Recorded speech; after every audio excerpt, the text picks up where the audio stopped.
So hello guys, welcome back to new video. कल हमने भाई चैप्टर 2 कंप्लीट कर लिया था, क्लासिफिकेशन ऑफ सॉइल्स, और इंडेक्स प्रॉपर्टीज जो बची हुई थी वो भी कल हमने कंप्लीट कर ली थी। आज हम स्टार्ट करेंगे इफेक्टिव स्ट्रेसिस चैप्टर 3।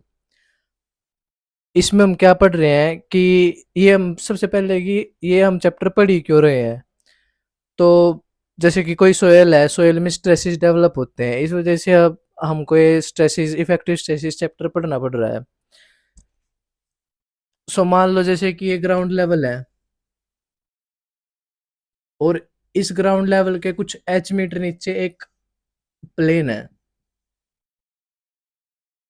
इस प्लेन पे स्ट्रेसेस कितने डेवलप होंगे, हमारा मेन मकसद है ये निकालना। सो इस प्लेन पे स्ट्रेसेस डेवलप हो कैसे कैसे सकते हैं। एक तो जो यहाँ पे जो सोयल होएगी ना बीच में, इसकी वजह से इसमें स्ट्रेसेस डेवलप हो सकते हैं। एक अगर कोई सरचार्ज होएगा ऊपर, क्यू सरचार्ज, तो डेवलप हो सकती है यहाँ पे स्ट्रेसेस। और अगर इस प्लेन के साइड में कहीं कंस्ट्रक्शन हो रही होगी, यहाँ पे अगर कंस्ट्रक्शन हो रही है, यहाँ पे कंस्ट्रक्शन हो रही है, उसकी वजह से यहाँ पे स्ट्रेस डेवलप हो सकते हैं। सो जो ये कंस्ट्रक्शन हो रही है साइड में, उसकी वजह से कितनी स्ट्रेस डेवलप होएगी वो तो हम पढ़ेंगे चैप्टर नंबर 5 में। अब हम यहाँ पे पढ़ेंगे कि जो यहाँ पे सोयल का सेल्फ वेट ऑफ सोयल है, उसकी वजह से कितनी स्ट्रेसेस डेवलप होएगी और सरचार्ज की वजह से कितनी स्ट्रेसेस डेवलप होएगी। सो मान लो यहाँ पे अगर सरचार्ज नहीं है और स्ट्रेसिस डेवलप हो रही है सिर्फ और सिर्फ सेल्फ वेट ऑफ सोयल की वजह से। सोयल में क्या होता है,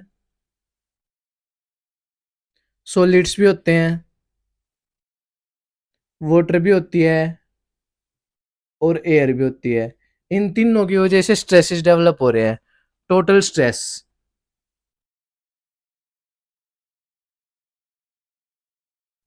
टोटल स्ट्रेस मतलब stresses develop due to water, air and solids. इसको हम डिनोट करते हैं सिग्मा से। और स्ट्रेसिस का फॉर्मूला हमें पता है कि stress is equals to weight per unit area. So total stress is equals to total weight per unit area. अब हमें वेट का फॉर्मूला भी पता है। वेट क्या होता है, unit weight into volume. So total weight is equals to gamma into में वॉल्यूम डिवाइडेड बाय एरिया। अब वॉल्यूम, वॉल्यूम मतलब एरिया इनटू में डेप्थ, जो ये डेप्थ है एच मीटर, वो वॉल यूनिट वेट इनटू में depth into area divided by area. अभी एरिया से एरिया कैंसिल हो गया, तो ये बचा यूनिट वेट इनटू में डेप्थ। ठीक है भाई, ये है टोटल स्ट्रेस। अब यूनिट वेट सबमर्ज भी हो सकती है कंडीशन, ड्राई सोयल भी हो सकती है, सैचुरेटेड भी हो सकती है, कुछ भी हो सकती है कंडीशन, तो उसके हिसाब से हम यहाँ पे यूनिट वेट ले लेंगे। ये बल्क यूनिट वेट, अभी total stress is equals to bulk unit weight into में डेप्थ। आप देख रहे हो कि ये सोयल जो है, सिर्फ और सिर्फ यहाँ पे जो स्ट्रेस डेवलप हो रहा है वो किस पे डिपेंड कर रहा है, डेप्थ पे। एरिया पे तो डिपेंड ही नहीं कर रहा। मतलब हम यहाँ पे एक सोयल का ब्लॉक भी ले सकते हैं तो भी सेम ही स्ट्रेस आएगी, और अगर बहुत सारी सोयल का एरिया ले रहे हैं तो भी सेम स्ट्रेस आएगी, डेवलप होएगी। सो हम यहाँ पे एक सोयल का ब्लॉक ले लेते हैं, सोयल ब्लॉक। अब मान लो कि इस सोयल के ब्लॉक के ऊपर एक सरचार्ज भी लग रहा है, तो टोटल स्ट्रेसिस कितने डेवलप होएगी। टोटल स्ट्रेस तब हो जाएगी सरचार्ज प्लस में गामा बल्क इनटू डेप्थ। बस सरचार्ज को ऐड कर देंगे। ठीक है भाई। अब जो ये टोटल स्ट्रेस आ रहा है किसकी वजह से है, सॉलिड्स, वाटर, एयर की वजह से। वाटर और एयर कहाँ पे है, वॉइड्स में। इसका मतलब क्या हुआ कि अगर कि जैसे कि ये प्लेन है, एक्स एक्स प्लेन। और सॉलिड के मास में सॉलिड्स भी हैं, सॉलिड्स के पार्टिकल्स। और वॉइड्स में एयर भी हो सकती है, जो ये वॉइड्स है इसमें एयर भी हो सकती है और वाटर भी हो सकती है। मतलब जो स्ट्रेस ट्रांसफर हो रहे हैं वो इन सॉलिड्स की वजह से भी कर सकते हैं, और स्ट्रेस ट्रांसफर जो ये वॉइड्स है उसमें जो वाटर है उसकी वजह से भी हो सकता है। अगर स्ट्रेस ट्रांसफर हो रहा है solid to solids, stress transfer by grains और सॉलिड्स, तो हम बोल देंगे इफेक्टिव स्ट्रेस। अगर वॉइड्स में जो वाटर है उसकी वजह से स्ट्रेस ट्रांसफर हो रहा है तो उसको हम बोलते हैं पोर water pressure.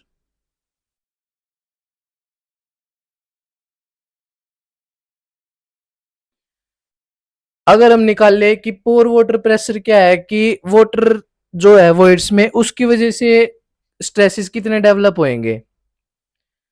So pore water pressure is equals to, stresses develop हो रहे हैं मतलब total weight divided by area. अब टोटल वेट क्या होएगा, gamma of W into volume, नीचे एरिया, एरिया से एरिया कट गया, और डेप्थ, मतलब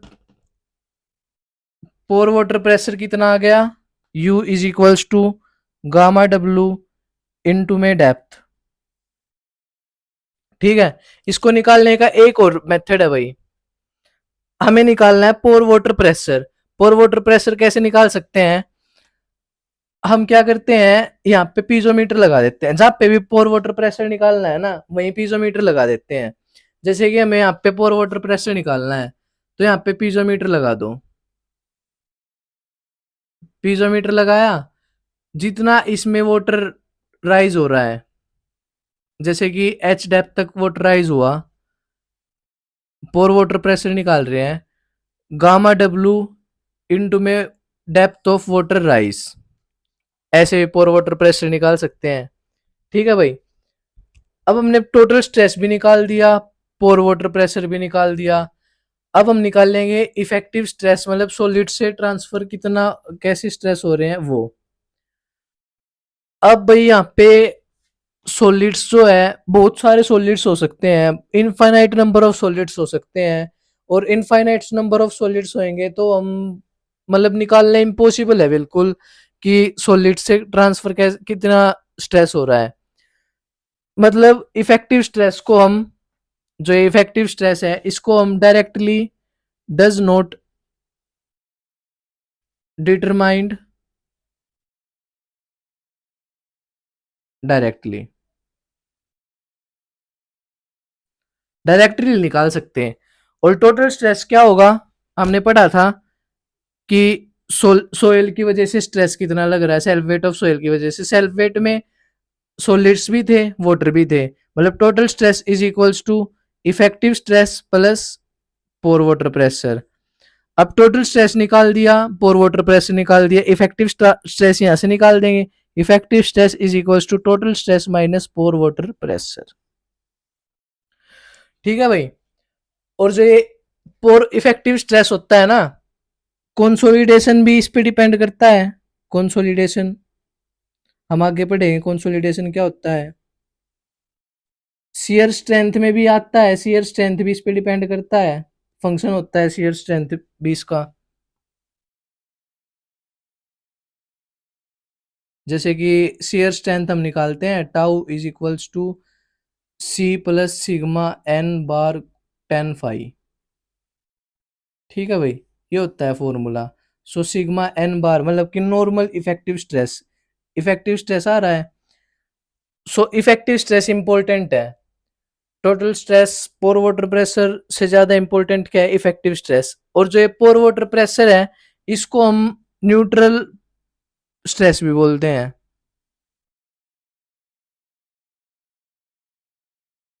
न्यूट्रल स्ट्रेस, न्यूट्रल स्ट्रेस क्यों बोला भाई इसको, हमने पास्कल्स लॉ पढ़ रखा है फ्लूइड मैकेनिक्स में, और पास्कल्स लॉ में हमने पढ़ा था कि सोयल कहीं भी फ्लूइड के पार्टिकल्स पे पॉइंट पे किसी पॉइंट पे हर डायरेक्शन से प्रेशर सेम लगेगा। पास्कल्स लॉ में हमने ये पढ़ा था। अगर वाटर के पार्टिकल पे हर डायरेक्शन से सेम प्रेशर लग रहा है, मतलब इसकी वजह से कोई मोशन नहीं आ रहा, इस वजह से हम इसको बोल देते हैं न्यूट्रल स्ट्रेस। ठीक है भाई, और ये कंसोलिडेशन में भी कोई कुछ इफेक्ट नहीं कर रहा, शियर स्ट्रेंथ में भी कुछ इफेक्ट नहीं डाल रहा, इस वजह से इसको हम बोल देते हैं न्यूट्रल स्ट्रेसेस। ठीक है, हमने देखा कि सॉलिड से इफेक्टिव स्ट्रेस क्या होता है कि स्ट्रेस ट्रांसफर्ड बाय ग्रेन्स और सॉलिड्स। अब मान लो कि सॉलिड्स ट्रांसफर कर रहा है,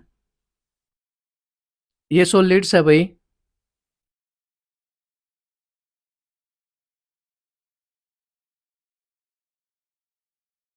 ये प्लेन है। अब किसी प्लेन पे जब सॉलिड्स ट्रांसफर कर रहा है, मतलब कांटेक्ट में क्या है, एक पॉइंट है, पॉइंट, पॉइंट की वजह से स्ट्रेस ट्रांसफर हो रहा है। और स्ट्रेस का फॉर्मूला क्या होता है, stress is equals to weight per unit area. और पॉइंट का एरिया तो भाई बहुत कम होएगा, बहुत कम। ठीक है, मतलब इफेक्टिव स्ट्रेस जो होएगा वो ज्यादा होगा। ठीक है, और मान लो पॉइंट का एरिया है, मतलब सॉलिड्स में एरिया ऑफ कांटेक्ट पॉइंट है, तो टोटल अगर मिलाएंगे तो एरिया ऑफ कांटेक्ट बहुत कम होगा अगर टोटल एरिया ए है नीचे। और वाटर की वजह से स्ट्रेस जो डेवलप, मतलब कि एरिया ऑफ वाटर ज्यादा होएगा। ठीक है भाई, अगर एरिया ऑफ वाटर ज्यादा है, अगर एरिया ज्यादा है वाटर का, मतलब stress is due to water कम।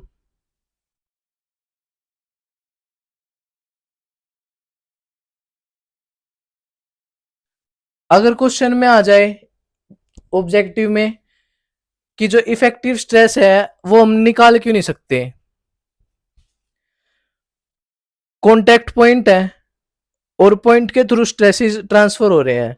अगर स्ट्रेस ट्रांसफर हो रहे हैं पॉइंट के थ्रू, हमें ये भी नहीं पता कितने सॉलिड्स है, कितने सॉलिड के पार्टिकल्स है, n numbers of solid particles है, किस किस का तो हम वेट निकाल लेंगे, किस किस का फिर हम कॉन्टेक्ट एरिया निकाल लेंगे, इस वजह से हम निकाल नहीं पाते भाई। ठीक है, नाउ नाउ अब हम स्ट्रेसेस निकाल लेंगे। केस वन, मान लो ग्राउंड वाटर टेबल ऊपर है, अबव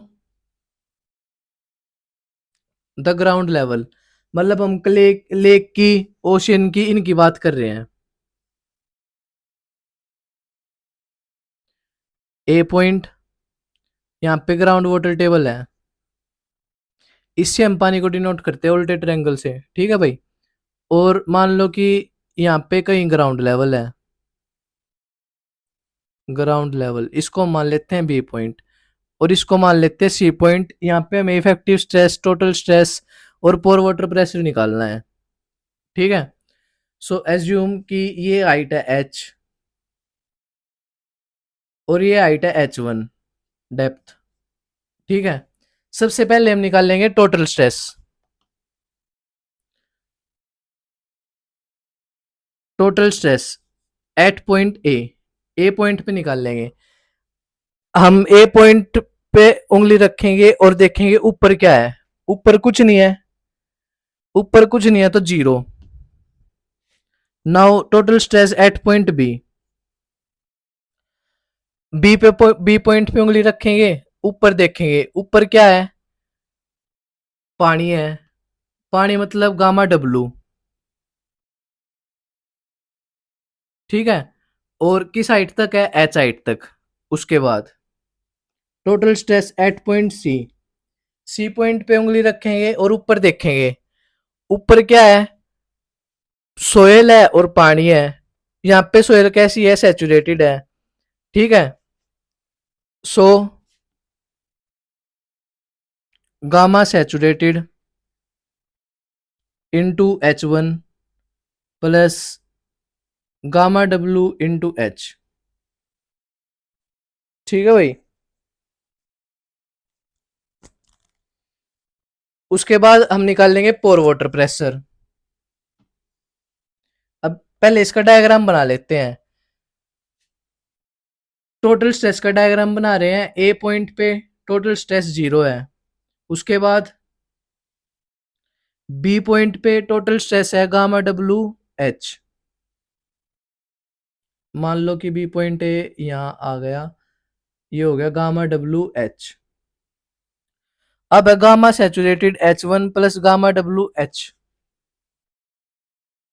गामा डब्ल्यू एच तो यहां तक हो गया। उसके बाद क्या बचा, गामा सैचुरेटेड H1। अब हमने पढ़ा था पहले कि गामा सैचुरेटेड ज्यादा होता है गामा डब्ल्यू से। मतलब हम चेक कर, सबसे पहले हम देखते हैं गामा सैचुरेटेड ज्यादा है, मतलब ये ऐसे आएगा। ये स्ट्रेट नहीं जा रहा भाई, ऐसे स्ट्रेट लाइन नहीं है ये लाइन ऐसे नहीं है, ये ऐसे की जगह ये ऐसे जा रही है। ठीक है, ये है गामा सैचुरेटेड H1। अब ये लाइन बाहर की तरफ जा रही है, क्यों?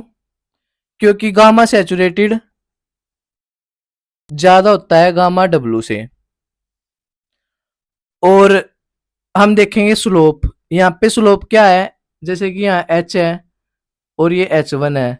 स्लोप होता है dy/dx, मतलब gamma W H by H. Gamma W H by H मतलब गामा डब्ल्यू स्लोप यहाँ है। और गामा सैचुरेटेड H1/H1 मतलब गामा सैचुरेटेड स्लोप यहाँ है। यहाँ का स्लोप ज्यादा है और यहाँ का स्लोप कम है, इस वजह से हमने इस लाइन को बाहर की तरफ रखा। अगर यहाँ गामा सैचुरेटेड कम होता तो हम इस लाइन को अंदर की तरफ लेके जाते हैं। ठीक है भाई। इसके बाद हम निकालते हैं पोर वाटर प्रेशर। पोर वाटर प्रेशर पहले हम निकाल लेंगे ए पॉइंट पे, एट पॉइंट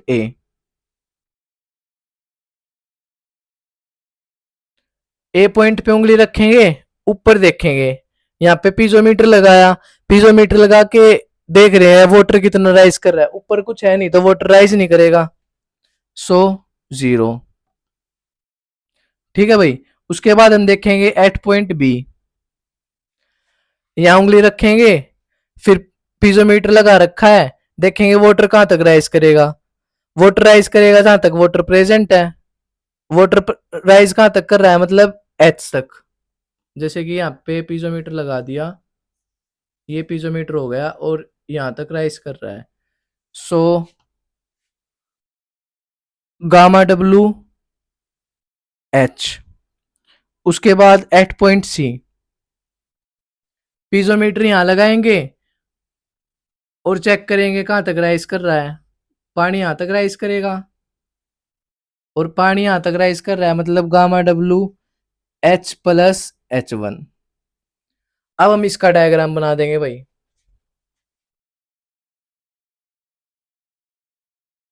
ठीक है, ए पॉइंट पे 0, ए बी सी,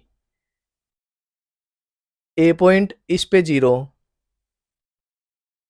उसके बाद बी पॉइंट, बी पॉइंट पे क्या है, gamma W H, gamma W H. C point पे है gamma W H plus gamma W H1, gamma W H plus gamma W H1। अब slope दोनों जगह गामा डब्ल्यू है तो इसी को ये एक्सटेंड कर देंगे। ये बन गया भाई ग्राफ। उसके बाद इफेक्टिव स्ट्रेस का, इफेक्टिव स्ट्रेस का बनाएंगे। Effective stress at point A, total stress minus, total stress minus pore water pressure at point A. Total stress कितना है, 0, पोर वाटर प्रेशर है 0, so 0। At point B, total stress कितना है, gamma W H, और pore water pressure gamma W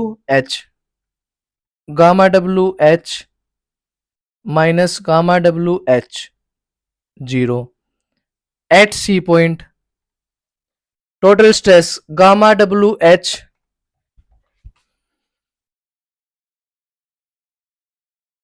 plus gamma saturated H1 minus gamma W H plus gamma W h 1। अब हमने पढ़ रखा है कि gamma saturated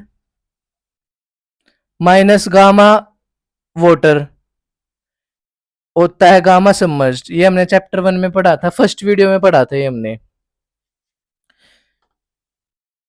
so effective stress at point C gamma W H और gamma W h तो cancel. अब gamma saturated H1 plus minus gamma W h 1 so gamma submerged H1। इसका डायग्राम बनाएगा अब हम। At point A 0, at point B 0, at point C gamma submerged H1।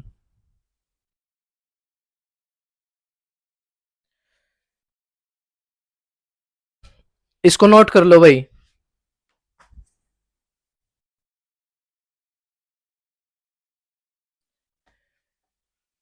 Exam में question आता है इस पे। क्वेश्चन कि एक रिवर थी और रिवर में मान लो कि जून में वाटर का लेवल था ग्राउंड लेवल से 10 मीटर ऊपर, और जनवरी में था 15 मीटर ऊपर। सो लेवल के चेंजेस की वजह से ग्राउंड लेवल वाटर के लेवल के चेंजेस की वजह से इफेक्टिव स्ट्रेस में क्या चेंज आया। सो आपको आज तो आपने ये कर लिया, इसके बाद आपको सिर्फ याद रखना है, आप अपने शॉर्ट नोट्स में इसको डाल लेना। आपको सिर्फ ये याद रखना है, कभी भी क्वेश्चन में ड्राइव नहीं करना है, इतना टाइम नहीं लगता है एग्जाम में। इफेक्टिव स्ट्रेस पूछा है, इफेक्टिव स्ट्रेस क्या एच पे डिपेंड कर रहा है, मतलब ग्राउंड लेवल से ऊपर वाटर पे डिपेंड कर रहा है इफेक्टिव स्ट्रेस? फॉर्मूले में देखो, नहीं कर रहा। इसका मतलब क्या हुआ कि effective stress does not change.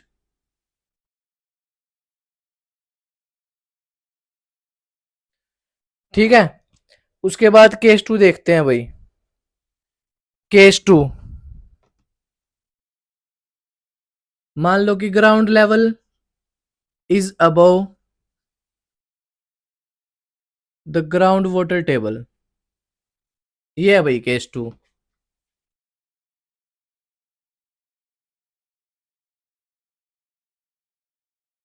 थोड़ा छोटा बनाते हैं।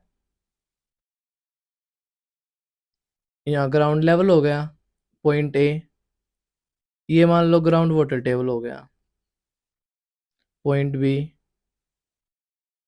और ये सी पॉइंट। यहाँ पे हमें इफेक्टिव स्ट्रेस निकालना है। सो सबसे पहले हम क्या निकाल लेंगे, ये जो ग्राउंड वाटर टेबल है ना, इसके नीचे तो सोयल के साथ साथ पानी भी होगा। मतलब यहाँ पे जो सोयल है वो बल्क कंडीशन जो उसकी क्या होगी, गामा सैचुरेटेड, हमने फर्स्ट चैप्टर में पढ़ा था। और यहाँ पे मान लो कि ड्राई सोयल है तो गामा ड्राई। ठीक है भाई। सो सबसे पहले हम स्टेप 1 क्या होता है, टोटल स्ट्रेस निकाल लेंगे। Total stress at point A, उंगली रखी, ऊपर कुछ नहीं है, 0। Total stress at point B, उंगली रखी, ऊपर क्या है, ड्राई सोयल, कितनी हाइट तक, H1 हाइट तक मान लो, और ये है H हाइट एज्यूम। यहां उंगली रखी, H1 हाइट तक ड्राई सोयल है, gamma dry into H1। At point C, उंगली रखी, ऊपर क्या है, सैचुरेटेड सोयल और गामा ड्राई सोयल है, और सैचुरेटेड सोयल कितनी है, गामा सैचुरेटेड एच डेप्थ तक plus dry soil H1 depth तक। अब इसका डायग्राम बनाते हैं। इसके डायग्राम में हम बनाएंगे ए पॉइंट पे टोटल स्ट्रेस 0, बी पॉइंट पे gamma dry into H1, gamma dry into H1 and C point पे gamma saturated H plus gamma dry H1।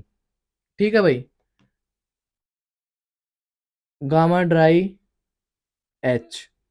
अब इसका स्लोप क्या है, ये हाइट H1 है तो इसका स्लोप हो गया गामा ड्राई। और यहाँ पे एक ट्रायंगल बनेगा, उसका स्लोप क्या होएगा, गामा सैचुरेटेड।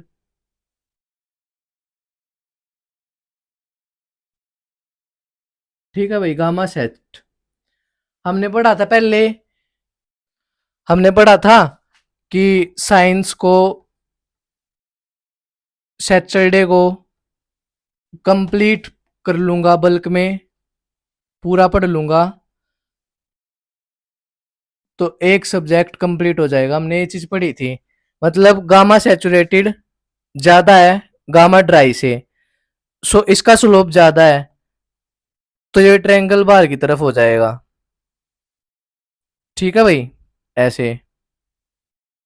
और ये क्या हो गया, गामा सेट एच। अब हम निकाल लेंगे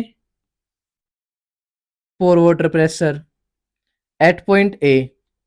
उंगली रखी, ऊपर कुछ नहीं है, 0।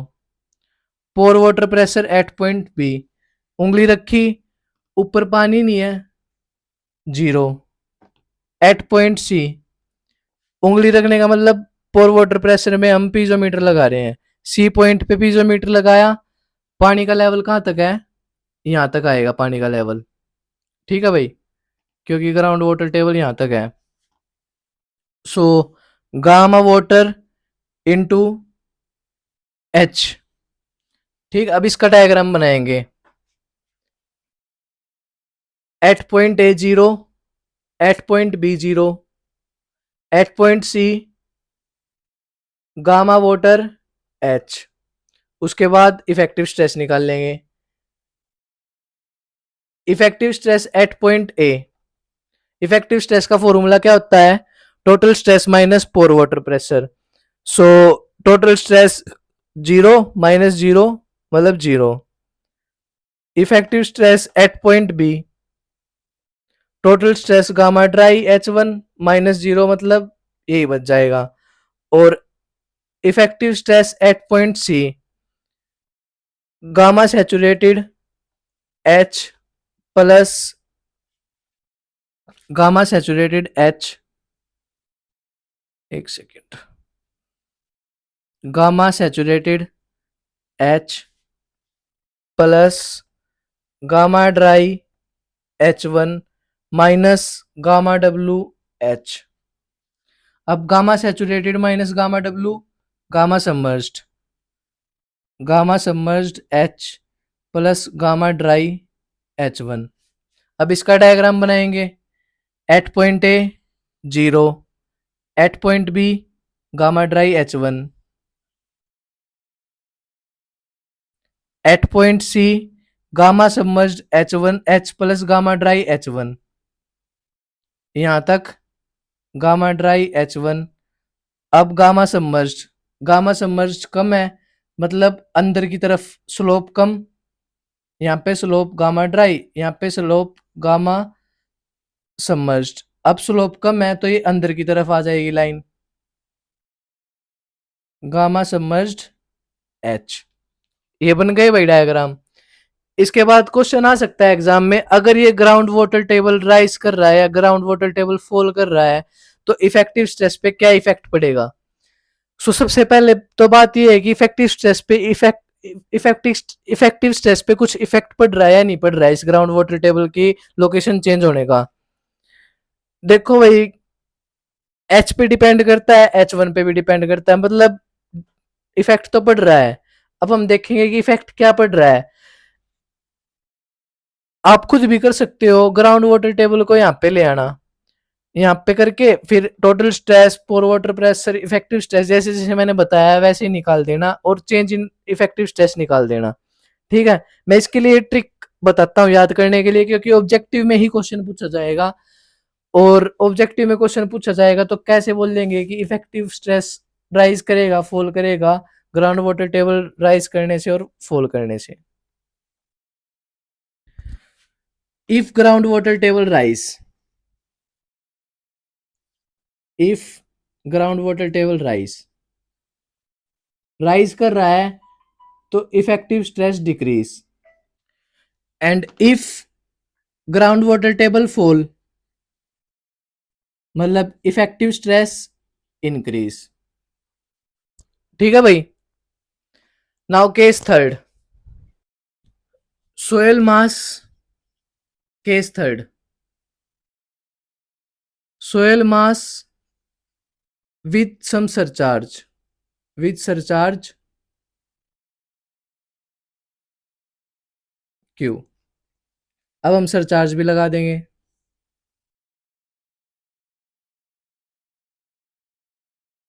ये क्यू सरचार्ज लगा दिया भाई। मान लो कि ग्राउंड लेवल है ये, और यहाँ पे ग्राउंड वाटर टेबल है, A point, B point, C point, यहाँ इफेक्टिव स्ट्रेस निकालना है। सो सबसे पहले हम निकाल लेंगे total stress, total stress at point A पे उंगली रखेंगे, जैसे कि ये एच हाइट है और ये एच वन हाइट है।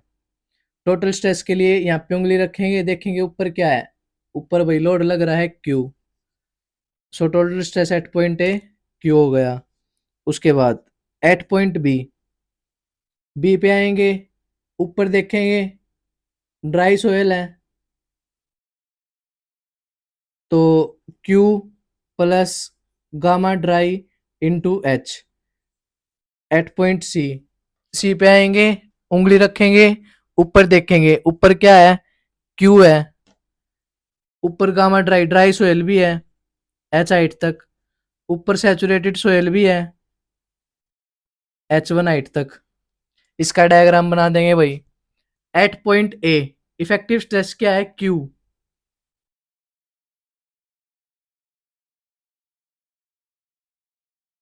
और क्यू बी पे भी है, क्यू सी पे भी है।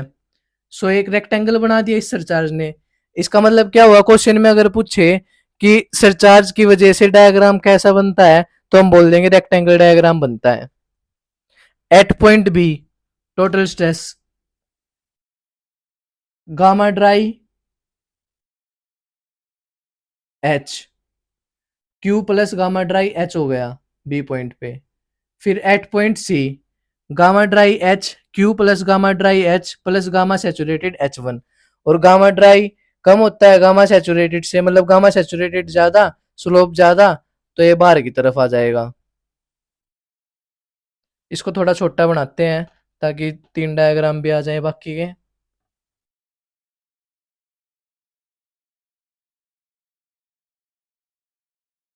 गामा ड्राई एच और gamma sat H one. Now the pore water pressure at point A. अब हमने निकालना है पोर वाटर प्रेशर। पीजोमीटर लगाएंगे पॉइंट पे, देखेंगे पानी है ऊपर, नहीं करेगा राइज, मतलब at point A zero.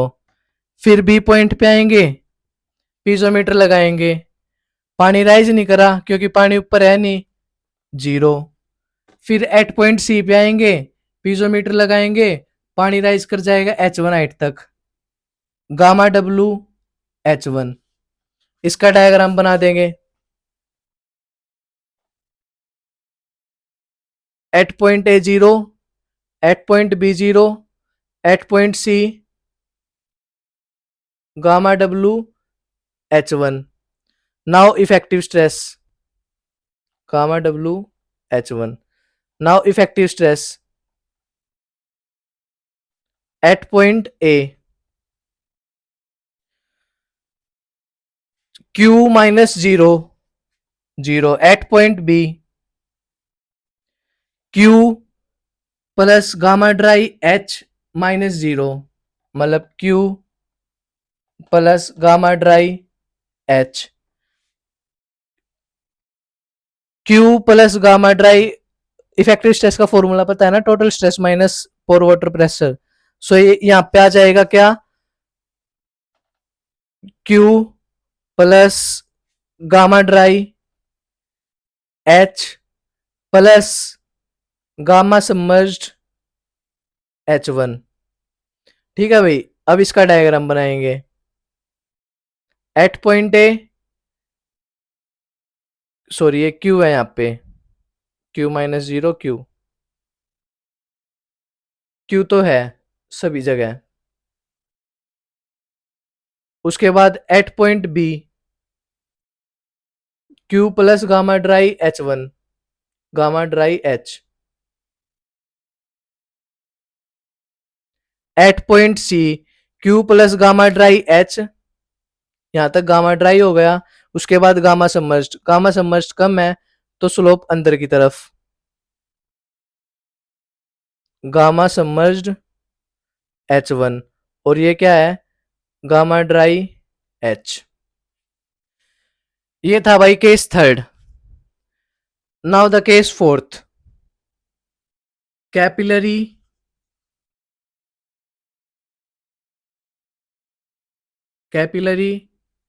Rise in soil mass. Fluid mechanics में पढ़ा होगा ना आपने कि कैपिलरी की वजह से सोयल मास राइज होता है, सोयल में वाटर राइज होता है, सॉरी। ठीक है भाई, अब केस फोर्थ यही है। सो मान लो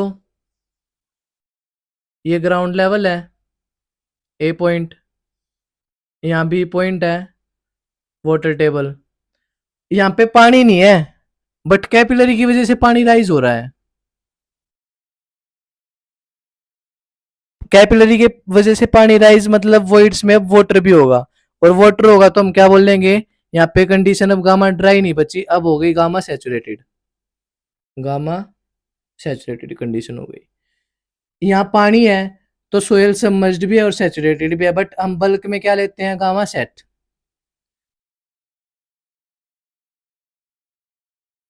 बहुत ज्यादा इंपॉर्टेंट है ये केस। ठीक है, और ये कैपिलरी राइज ग्राउंड लेवल तक भी कर सकता है, किसी डेप्थ जेड तक भी कर सकता है।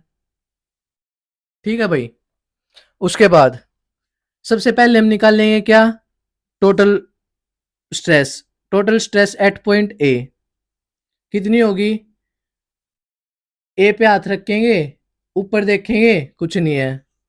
Now total stress at point B, B पे हाथ रखा, ऊपर देखा, क्या है, गामा सैचुरेटेड इनटू, मान लो कि ये H1 डेप्थ है और ये H डेप्थ है, गामा सैचुरेटेड H1। अब एट पॉइंट सी, सी पे आएंगे, यहाँ पे उंगली रखेंगे, ऊपर देखेंगे, क्या है, gamma saturated H plus H1। Now इसका diagram, at point A 0, at point B gamma saturated H1, at point C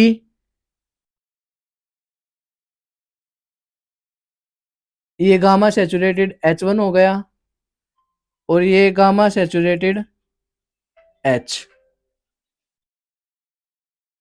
now pore water pressure U,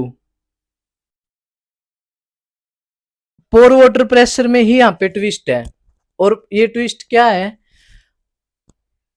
क्या होता है, ग्राउंड वाटर टेबल के ऊपर जो इस केस में कैपिलरी राइज की वजह से क्या होता है कि ऊपर टेंशन हो जाती है, टेंशन क्रिएट हो जाती है। ठीक है भाई, और नीचे कंप्रेशन जोन हो जाता है due to pore water pressure, due to water above ground water table, tension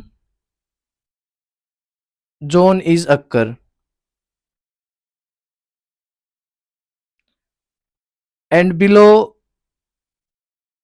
ground water table, compression zone is occur, compression zone is occur. Tension को हम नेगेटिव साइन से डिनोट करते हैं और कंप्रेशन को पॉजिटिव साइन से denote करते हैं। और eight ground water table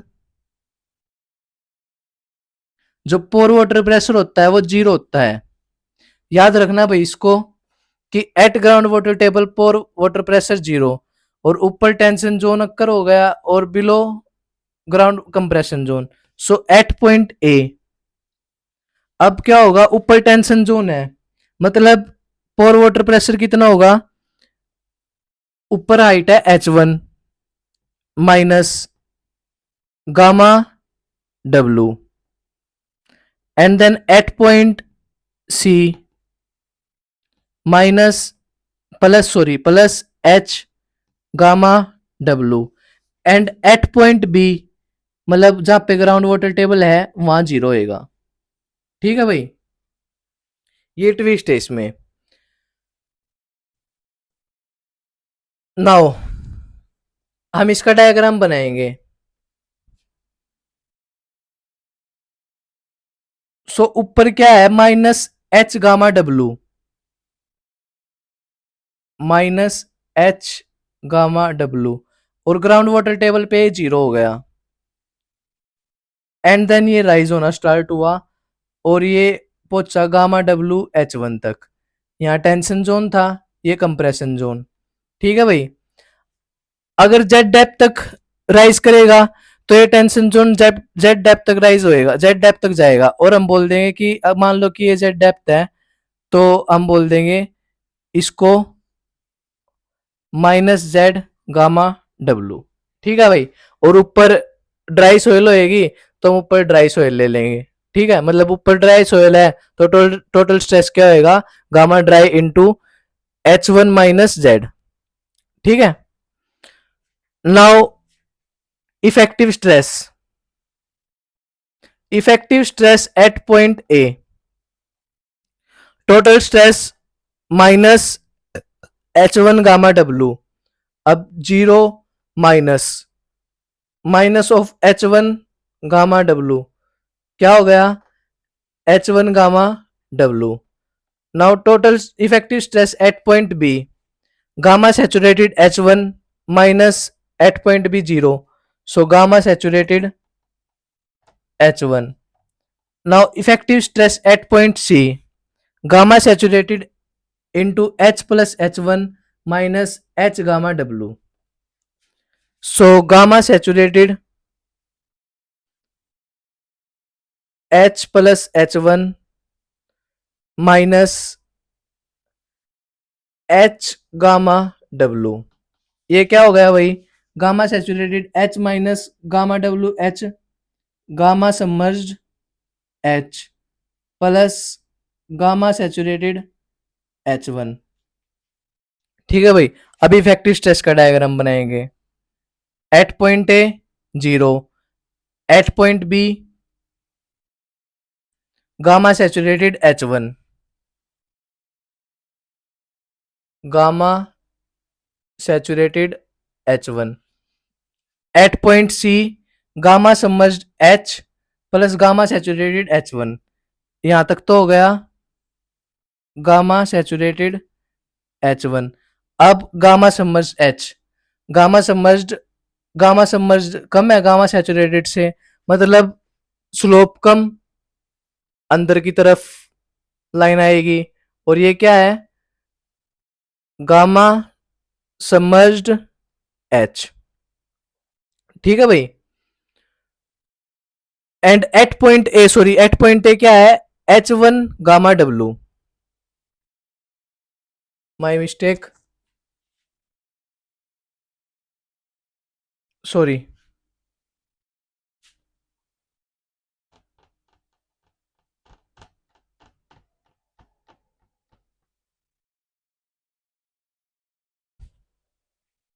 so now at point A effective stress h1 gamma w, मतलब h1 गामा w,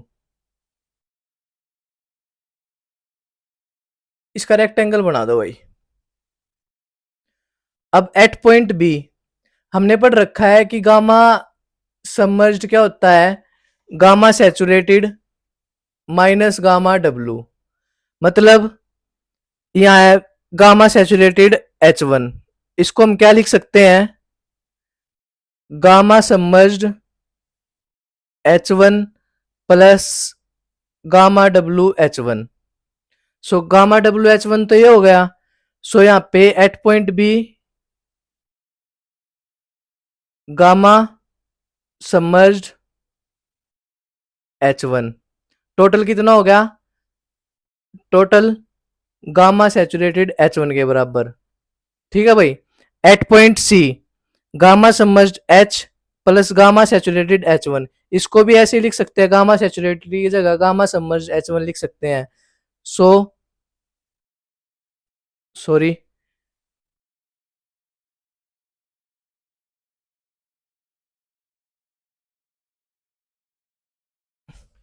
यहां तक H1 गामा डब्लू, यहां तक गामा सबमर्ज्ड H1, और यहां तक क्या हो जाएगा, गामा सबमर्ज्ड H।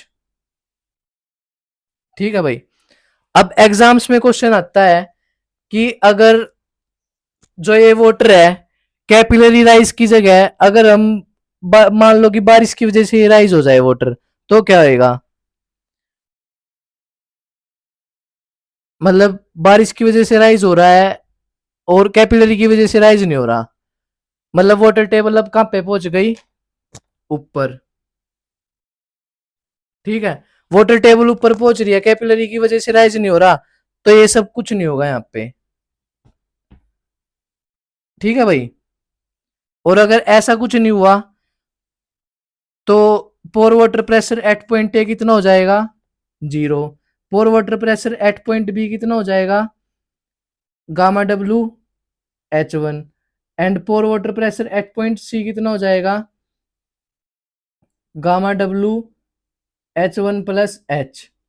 अब हम इफेक्टिव स्ट्रेस निकाल लेंगे, तो क्या होगा, जो ये है ना रेक्टेंगल, ये हट जाएगा बस।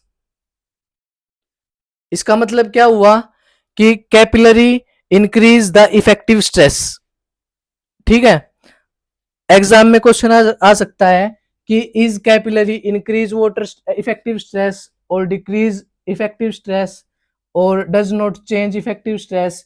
तो हम क्या टिक करेंगे कि कैपिलरी इंक्रीज करता है इफेक्टिव स्ट्रेस को। एक रेक्टेंगल की फॉर्म में यहाँ पे इफेक्टिव स्ट्रेस आया था, तो रेक्टेंगल की फॉर्म हट गई जब इफेक्टिव स्ट्रेस मतलब कि वाटर राइज हो रहा है, कैपिलरी राइज की जगह रेंज से या फिर हमने पानी डाला तब वाटर राइज किया उसकी वजह से। Now the case fifth.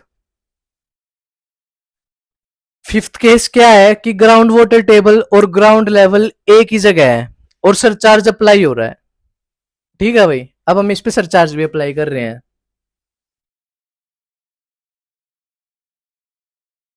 ये सरचार्ज क्यों अप्लाई हो रहा है, और ground water table and ground level एक ही जगह पे है, at point A at point B मान लो, अब इसको सी मान लो, अब तक सी चला रहे हैं तो इसको सी पॉइंट मान लो।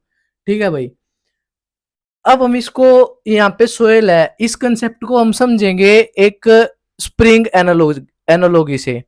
सो स्प्रिंग एनालॉगी में हम क्या करते हैं, एक सिलेंडर लेते हैं और सिलेंडर में हम स्प्रिंग डाल देते हैं। ठीक है भाई। इसमें सोयल है, वो सबमर्ज सोयल है, मतलब पानी ऊपर तक फिल है, और यहाँ पे एक लोड लगाया क्यू, और ये है इसमें वाटर का राइस। वाटर कितना राइस करेगा, पीजोमीटर लगा रखे है इसमें, तो पीजोमीटर में वाटर यहां तक राइस करेगा। अब at time T is equals to 0,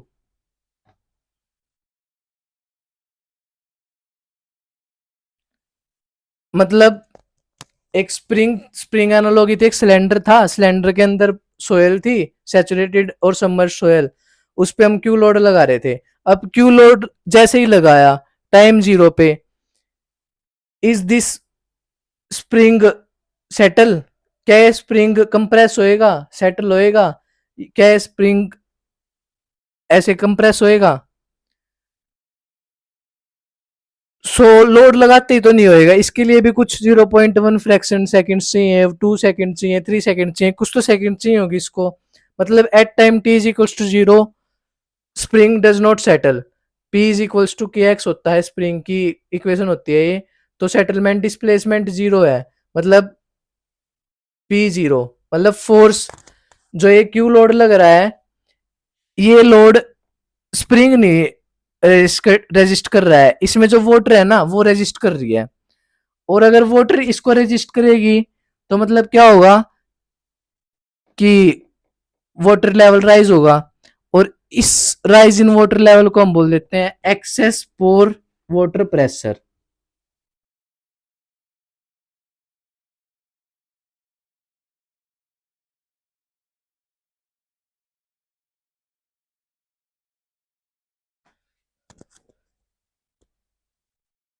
क्या है at time T is equals to 0 पे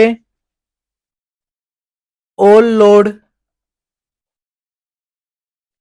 इज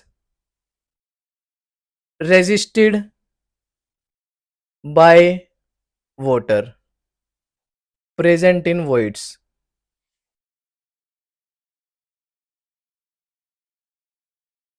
ठीक है भाई। अब किसी टाइम टी पे, एट टाइम टी,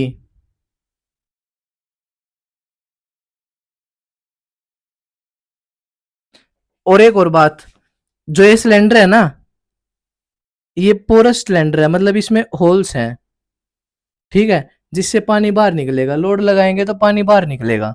ठीक है। अब एट टाइम टी पे क्या होगा, स्प्रिंग कंप्रेस हो रहा है, स्प्रिंग कंप्रेस हो रहा है, मतलब ये पानी बाहर निकल रहा है, पानी बाहर निकल रहा है, मतलब अब क्या हो रहा है कि load is resisted by water and spring. Time T पे जितना स्प्रिंग कंप्रेस होएगा, मतलब उतना तो स्प्रिंग लोड रेजिस्ट कर रहा है, और बाकी लोड रेजिस्ट करेगा वाटर, मतलब excess pore water pressure decrease हो रहा है। ठीक है भाई। फिर at time T is equals to infinity पे, टाइम इन्फिनिटी होगा तो क्या होएगा, स्प्रिंग बिल्कुल कंप्रेस हो जाएगी, और बिल्कुल कंप्रेस हो जाएगी मतलब पानी तो बाहर निकल गया सारा। मतलब अब क्या हो रहा है, whole load is resisted by soil, sorry spring only.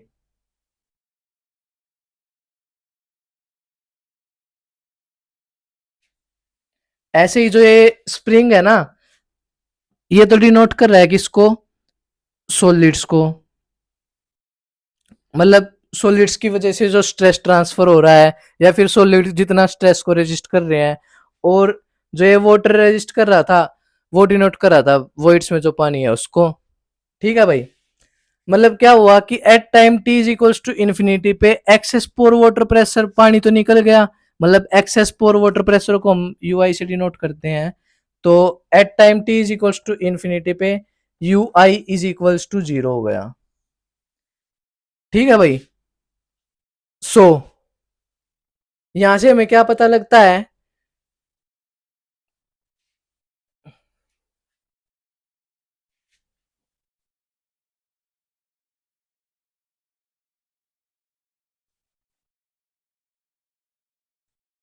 अब जैसे कि मान लो कि हम एक बिल्डिंग बना रहे हैं, और बिल्डिंग का कॉन्ट्रैक्ट दे दिया हमने एल एन टी को। अब एल एन टी तो बहुत जल्दी जल्दी काम करेगी और बहुत जल्दी जल्दी बिल्डिंग बना देगी। मतलब एल एन टी क्या लगा रही है, सडन लोड लगा रही है एक तरह से, L N T sudden load. और अगर सडन लोड आएगा तो टाइम, मतलब टाइम थोड़े टाइम फ्रैक्शन में ही सडन लोड लग जाएगा, मतलब इन्फिनिटी टाइम तक तो पहुंचे ही नहीं। सो इस कंडीशन में हम एक्सेस पोर वाटर प्रेशर लेंगे।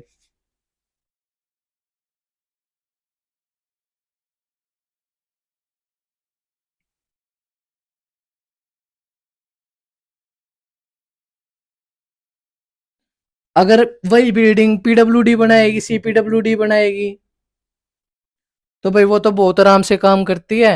तो क्या होगा, सीपीडब्ल्यूडी बना रही है तो आराम आराम से काम करेगी, मतलब ग्रेजुअली लोड लग रहा है आराम आराम से।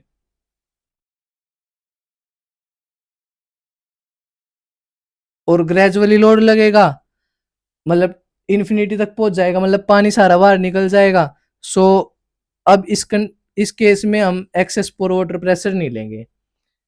ऐसे ही केस फिफ्थ में ground water table is at a ground level में दो केस होते हैं, एक तो सडन लोडिंग, एक ग्रेजुअल लोडिंग।